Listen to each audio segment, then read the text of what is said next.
Radio Laser fait la part belle à la scène locale. Les artistes à ne pas rater.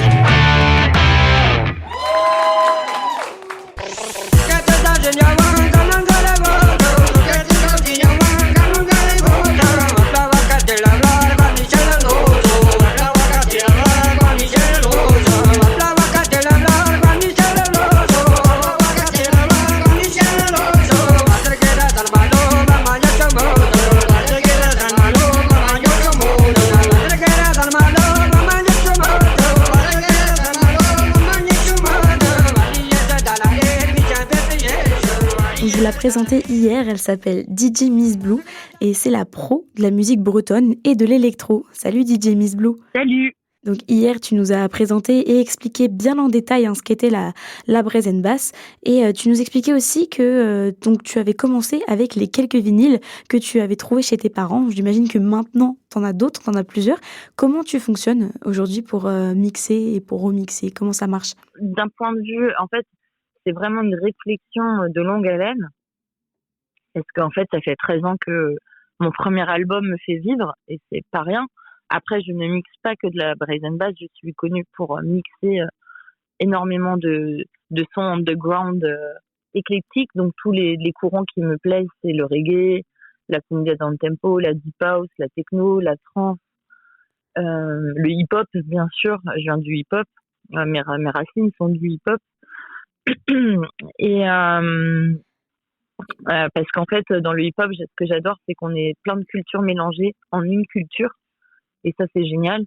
Et donc, il y a toutes ces influences-là dans mon futur album.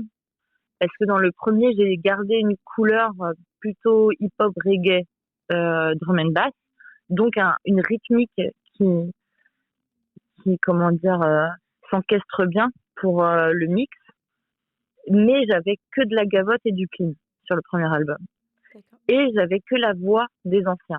C'est-à-dire les sœurs Guadec, les frères Morvan, Éric Marchand et Yann Franche-Kemener.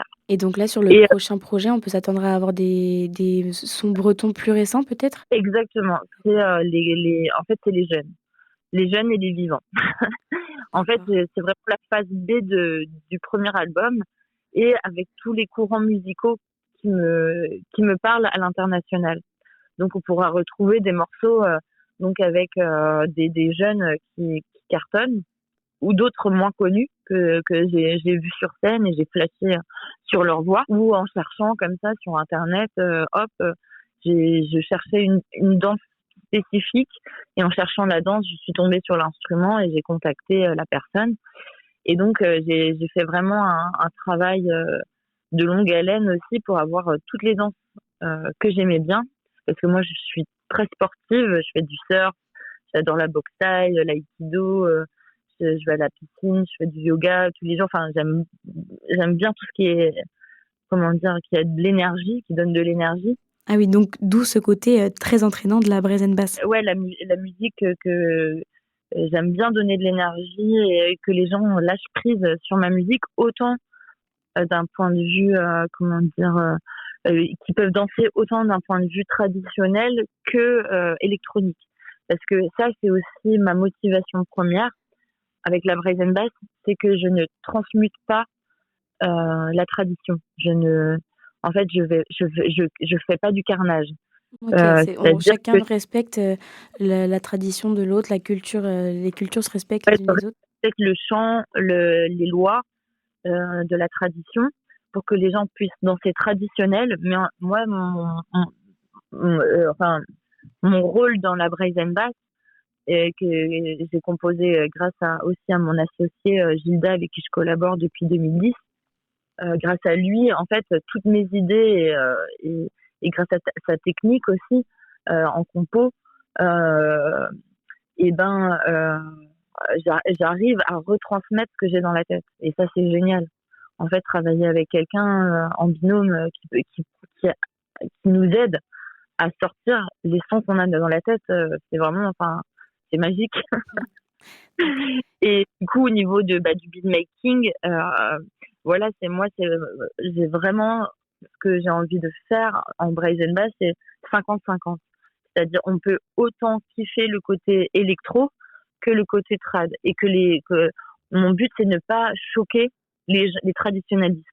Et qui, en fait, qui découvrent un autre univers, une autre sonorité, une autre profondeur de la musique bretonne à travers l'électro. Et puis, c'est encore plus loin dans la trance en dansant.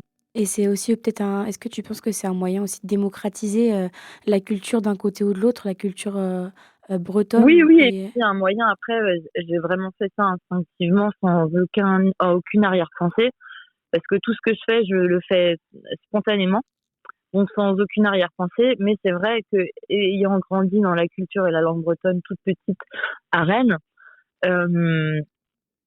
eh bien, j'ai derrière un discours, on va dire, qui permet aussi de transmettre la culture et la langue qui est en train de, en fait, un peu de s'éteindre malheureusement.